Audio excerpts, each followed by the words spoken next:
Welcome to Business Talk Sister Gawk. I'm Becca, and today's episode title is How to Start a Virtual Assistant Business. And with me today, I have Lauren Campbell. Thank you so much for being with me.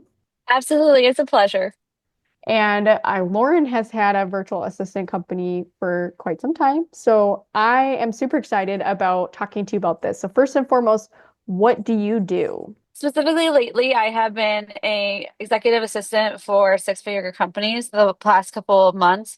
But in the previous, I got my start in social media management. Okay. Tell me why you do what you do. So in 2020, I was actually a special education teacher, and I would do social media management on the side and on weekends. So I had that extra time, so it was just an aid.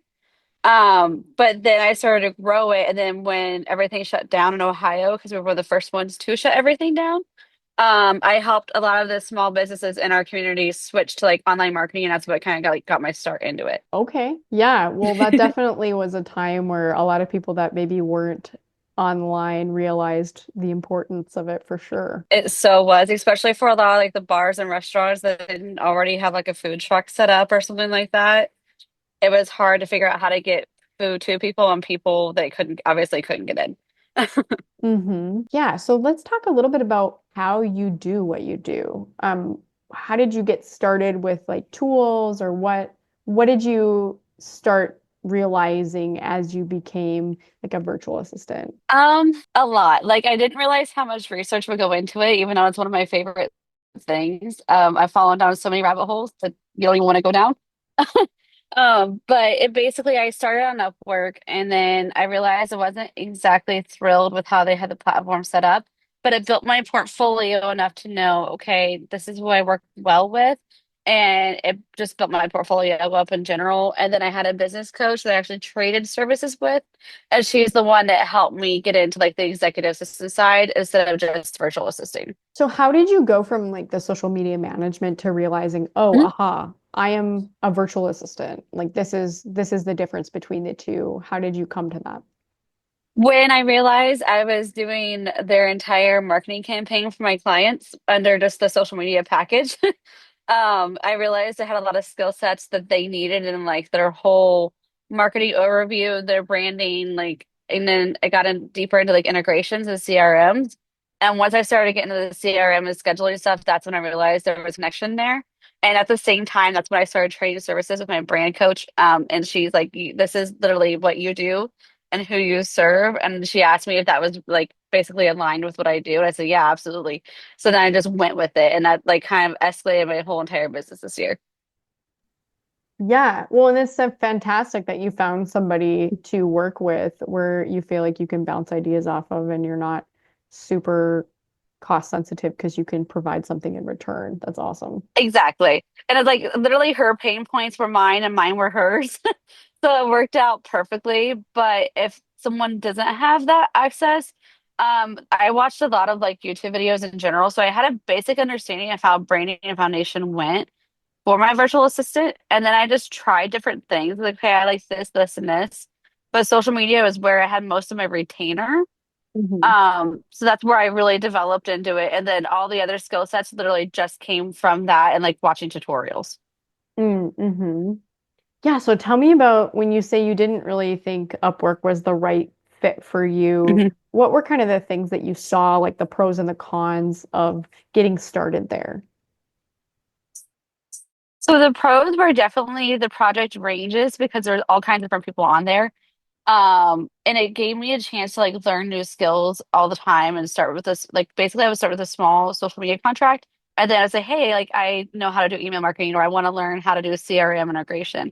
So then I would offer that at like a discounted rate or like a free project. And then once I got results from that, then I'm like, okay, well now we work well together in this area. And then we would just basically redo the contract to include those things so that I could offer them for the next ones. So that was a great piece that I learned from doing Upwork. And then I worked for a couple of projects for virtual assistant agencies. And you either learn like right away the skills that you need, even if you don't know how to do them, or you're let go for some of them. So it was a lot of that. But the cons for Upwork was mostly the job success score is great, but it tailors to just the people that pay to be on it. Like your client, it's very client heavy, kind of like Etsy is. But in the same regard, okay, give me a second. Sorry, I lost my train of thought on that. Okay, so basically, it kind of sets the freelancer up to fail for the con. Because even if you have a great portfolio, it's great. But if you get like a strand of like one or two or even three people that's not the right audience for you, like if you didn't want to work for agencies, but you did build your portfolio and then they just wanted free work, they could just say, hey, I didn't like this freelancer's work, and then mark a negative review. And then that impacts you forever on Upwork and never goes away. Hmm. Even though it wasn't just a good fit and they were taking advantage of you and they never like removed that from their platform. So, like, when you say free work, if they complain about it, do they basically get refunded? 100%. They sometimes Really? yeah, sometimes they won't give the refund, but pretty much everyone I had, they did. And the most frustrating part is every single time you see it being used. So, like, whether it's social posts or whether like branding guidelines are a big one because people don't want to take the time to do them themselves, but they need it. So then they'll like go on, hire a freelancer for free work, and then they'll complete it. And then so they have the branding guidelines, and then they'll just complain about it, get it for free. And then basically, does that mean that Upwork just doesn't disperse the funds to you and they just, Yeah. wow, Yeah. Oh, that and you is, get the dings on your profile on top of it that are there permanently. yeah. And you can basically do nothing about it to advocate for Mm-mm. yourself. Nope. And if you get so many, like I had a strand of two that did that to me. And I know that's exactly what did it to me because they told me they're like, I don't want to pay for services after they had already like agreed to the contract. Mm. Um, and so I knew that's what they were doing. And I was like, hey, like I have these messages, but they still didn't like do anything about it. Hmm. So now So, that was my personal experience. So like a lot of other people do find success on there. yeah. And tell me, the next question I had within Mhm. just like the Upwork platform, did you feel like the competition was really heavy for you to even get noticed? To get started, yes, but if you find your niche, like you're an executive assistant for like this and this industry, it's a lot less like a lot less saturated. But to get started when you don't know what you're doing, it's 100% saturated. So, do you think there's a big differentiating factor for you being a business that is located within the United States versus offshore? It depends. If they want cheaper free services, they usually go offshore and will choose those over experience. But if they value US based, then they will go for the US based. Interesting. Thank you Mhm. for satisfying all of my You're good. If inquiries you have into more Upwork. questions, let me know. Even if they're not on the podcast, let me know because I have a lot of them. Yeah. So you had mentioned something about this aspect of you learn right away Yep. or you are let go for some of them when you're Yep. talking about your experience with working with agencies. Can you tell me a little bit about how you found a virtual assistant agency and then what your experiences were with that and if you would recommend it or not to somebody who's just starting out? Yeah. So basically, overview is just be careful what you're applying to. Um, Obviously and this is from one of them I found in a virtual assistant Facebook group. It's very active, it's credible. But she didn't realize the agency was doing it. But they were burning through freelancers. So they have a weekly job board basically. They send emails to like here's like three job postings for VAs. And then which they like the clients they have paid to be a part of this so that they can like post their job listings on their thing. But then they would like, okay, I need this done this fast. And then if you didn't like know that skill set, even if you weren't hired for that skill set, you learned or you were gone because they would obviously say like, hey, you're going to be replaced if you can't do it within this hour. And I had So, two like that. okay. And then all of those were sourced through Upwork as well. One was, one wasn't. Interesting. So it's a Yep. Facebook group for virtual Yep. assistants. Yep. Okay. Are there multiple groups like that?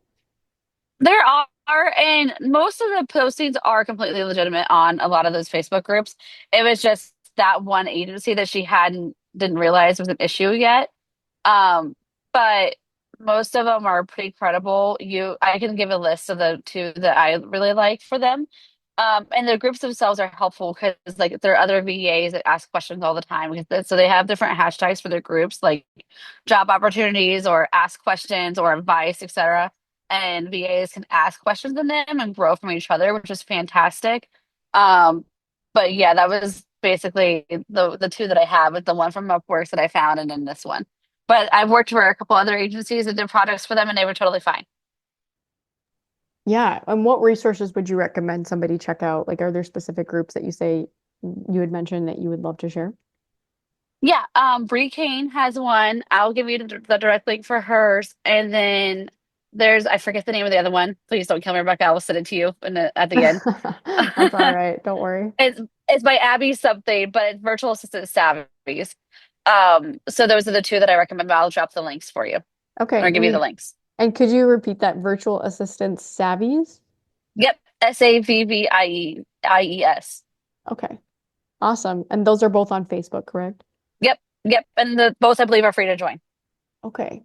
Yeah. So tell me a little bit about as we're kind of entering a new phase of like a global economy as well as like Yeah. artificial intelligence, what are you seeing change within your industry? Oh, so much.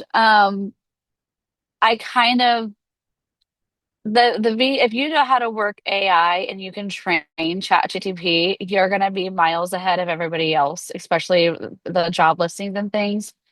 Because I see a lot of people, new VAs that are really good at what they do, but they're scared of it. And I don't want them to feel like their job is gonna be taken out, because if they know how to leverage it, their job won't be taken away. Okay. So it's just a matter of learning how to leverage AI, but it is definitely a like force in our industry right now. Yeah. And do you think that there is still a need for that critical thinking aspect beyond just what AI can put together? 100%. There's new apps all the time. They're like, oh, we focus on brand tone and things like that. But unless you train it specifically to do that, because AI is so new right now, and we're some of the lucky few that are in this pioneering stage of it. But since it's so new right now, like we can train it and be ahead of it, and we're not going to be taken out of it right now, because there's not like limitations on who can train it yet, or like certifications or anything like that. Okay. And do you think that that's going to become something that people are going to say, oh, you have to be AI certified in order to do XYZ or not? I feel like there's always going to be a portion of it that is like open market, meaning like pretty much anyone can train certain aspects of AI, because they're going to want those new ideas and evolutions all the time. But I Mhm. feel like there is, especially as it becomes more and more of a foundation and like more and more streamlined, and reliable, that I think it will be some aspects of it will be AI certified, but I think there's still going to be that market opportunity for people to use like free AI software to train. Okay. Yeah. So tell me a little bit about what tools have you learned that you're like, wow, these are so valuable for me to run my business and to create connections or anything like that that you think if you're just starting out, you would have wanted these things at the beginning.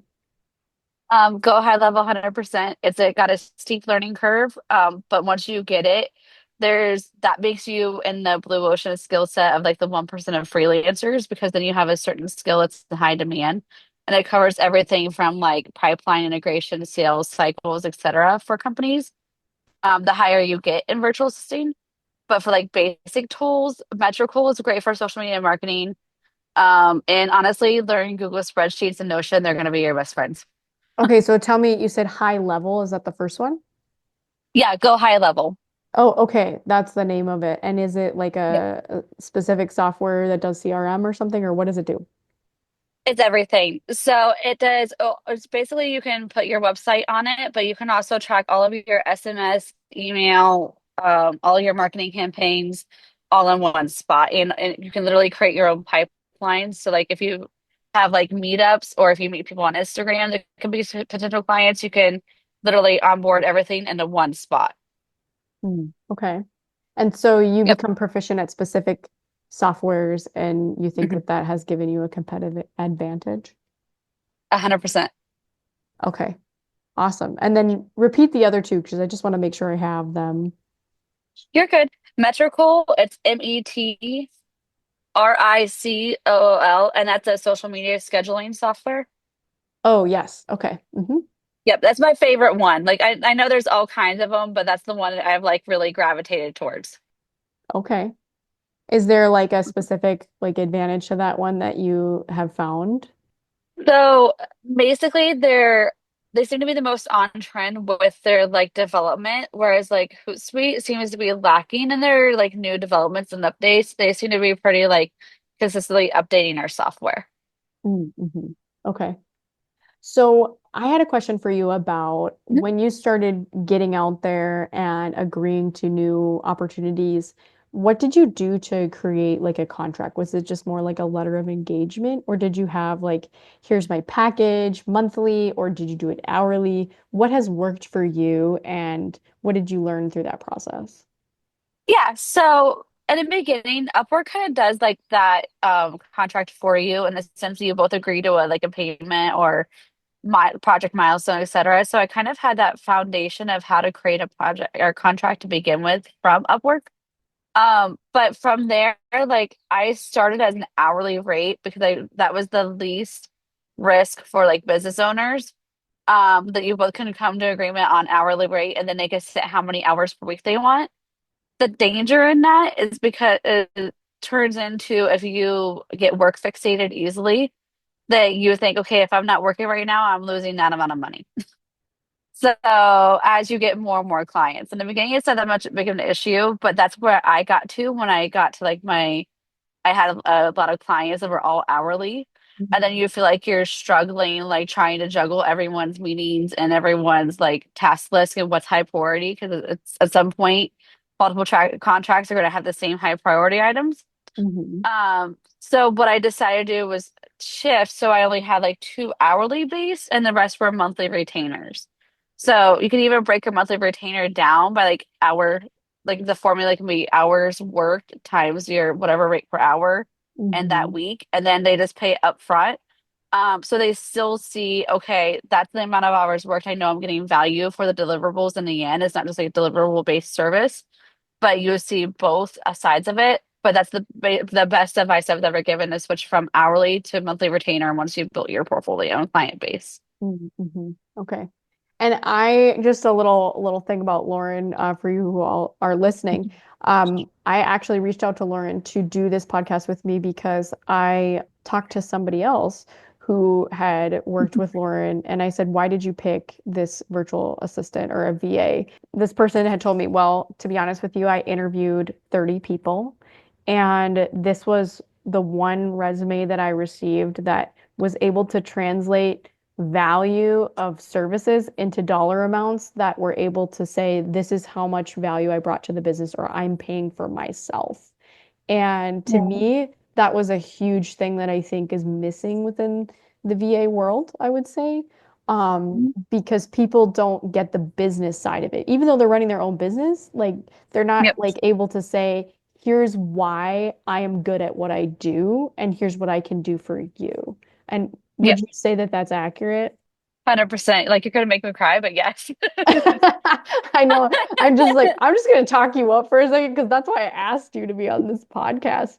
Because I You. think you have that figured out, whereas there's a lot of other VAs out there that don't understand how they're providing value to their Yep. customers. It takes a lot. Like I don't even have a business degree or anything, but like understanding people tell you what they need before they even realize they're telling you. You just have to learn how to listen between. Like if they say, "Hey, I got a lot of meetings," and they like mention they forgot one or whatever, then they're telling you, "I need help with task management or scheduling, etc." But you just have to learn how to listen and see what skill sets you have or if you can help. And then once the relationship is built, it's built. So I just think that's the best thing that I've like figured out how to do. Yeah. So I had one more question for you. Um, you kind of talked a little bit about fit or finding the clients that you build those relationships with. Have Yep. you come across like a bad fit, and how do you manage transitioning or figuring out the best way to use your time with the right relationships? Yeah, so there's a couple. I've learned that While having companies in general, like agencies, they're not a great fit for me in general. And even though I can provide a lot of value for them, and I have, and I've had successful clients with them, it's not, you don't get that one-on-one feel. And that's where I feel like I bring the most value is when I have one-on-one, almost like a coaching style, but they're your client. Because then you get that relationship rapport. Whereas if you're doing basically white labeling through an agency, you're not going to get that. You're going to get whoever their point of contact is. So you can't read between the lines. You can't hear what they actually need. You just see the contract and you're providing that task done. So that's kind of why where I decided I didn't fit in with that as much. Plus, it's very easy to get like overwhelmed with work because they have sometimes they'll have like 5 to 10 clients at a time. And if you're their only graphic designer, if you're the only like social media manager or whatever, that's all on your plate. So you have to very quickly figure out how to streamline. Obviously, a lot of these agencies don't have SOPs in place already. So if you're not figuring that out on your own, you're kind of like you get like drowned underwater very quickly. So that's kind of the thing I've done there. And like when I set up a like a rapport call with my potential clients. So I can see like the 3 questions I ask are what's your like expected turnaround time? Because then that shows like their sense of urgency and like every client is gonna have their own sense of urgency, but the ones like demand things within an hour, it's never gonna work right for the client or for the VA because they're expecting quick results, which is fine, but then they're always gonna find flaws in work because you finished it quickly. So, and I'm not saying it needs to Mm. take 2 weeks for a task, but like having a reasonable timeline, and like almost over providing on the like the deliverable you give is gonna go hands down longer in the long run with your relationship. Right. And that whole triangle of good, fast, and cheap Yeah. are really real. Yeah, it's real and it feels like it takes forever to figure it out. And there were a lot of like 3 a.m. nights trying to figure that out. Uh, okay. So, do you have any like resources or words of advice to someone who's just getting into this industry and what you would recommend for them to really consider when they get started? Yeah, so I know it sounds really dumb, but like YouTube is such a great resource to start with. There's a couple of them that are very credible, like channels that I will give you. One of them is Deya, Deya. She literally was the foundation for me of going from like 0 to 1K and then 1K to 5K and 5K to like 7K, which is kind of the bracket I'm in right now. But she shows you how to transition your skill sets and your contracts to level up to match the career you're in plus a Mhm. ton of like other like she has tons of resources. She has a boot camp that you can pay to participate in, which is amazing. I haven't done it personally, but I've heard a lot of people I've worked with do it. So that's a great resource. But like honestly, just digging in and searching whatever you want to learn, and then making sure they're credible through it, and then learning how to pick and choose the information. I hope that helped. No, yeah, absolutely. So where can people find you?